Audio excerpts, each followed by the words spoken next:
With the Starlit dance floor, there are two different varieties on the market, although they all look the same. But the reason why it's important for you is it can turn into a disaster if you choose the wrong dance floor. So the two types are called wired and wireless. Okay, we stock a wired dance floor, which is the most reliable on the market. Each panel has got its own lead that's daisy chained into the back of each other. Now it turns out this dance floor is slower to install, which doesn't affect you, but it does affect the companies that are buying them in. They are also 3 times the price of the wireless dance floor.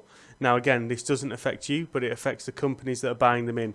So what is the wireless dance floor? Well, the wireless dance floor, it costs 3 times less and it's quicker to install. However, it comes with its own problems. Now, what it has is it doesn't have a daisy chain cable into the back of each panel.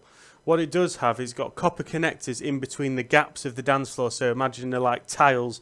You build them like bricks, okay?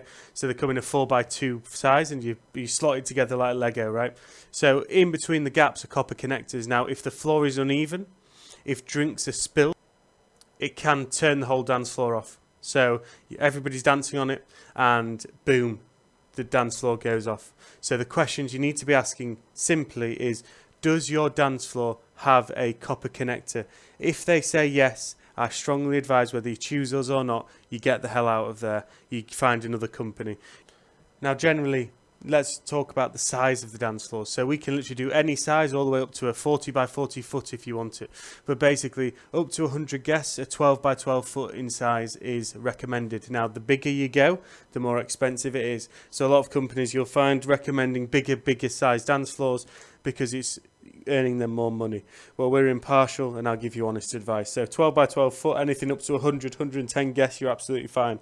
Between 110 guests and 150 guests, 14 by 14, and anything up to 140 to 180 guests, you're looking at 16 by 16, and then 180 to 220 guests, an 18 by 18 foot, or even a 20 by 20 foot. Apart from that, you're talking big corporate functions, but we can quote you if you need be. Now, the last thing to tell you about the Starlit dance floor is about repair and maintenance. Now, again, this shouldn't affect you, but it turns out it does, because most companies do it badly. When I say badly, they don't do it at all. So basically what happens is the dance floor is made of white acrylic. People dance on it with the heels. It gets gouges out of it, okay? Over the years, those gouges fill with dirt, even though we clean them. So what happens is when the dance floor is 5, 6, 7 years old, they begin to look worn and tatty, and the shine goes off the top of them. Also, lights turn off. So they're LED lights, they last a while, but they don't last forever. So what we do is, as soon as a light goes out, it goes back to the manufacturer to be repaired. You know, we basically have them machine buffed once every 2 years. That keeps them always looking nice and fresh. Again, a lot of the smaller companies, if you're getting cheaper prices, you know, the margins aren't there to send it back to the manufacturers to get them professionally cleaned every other year.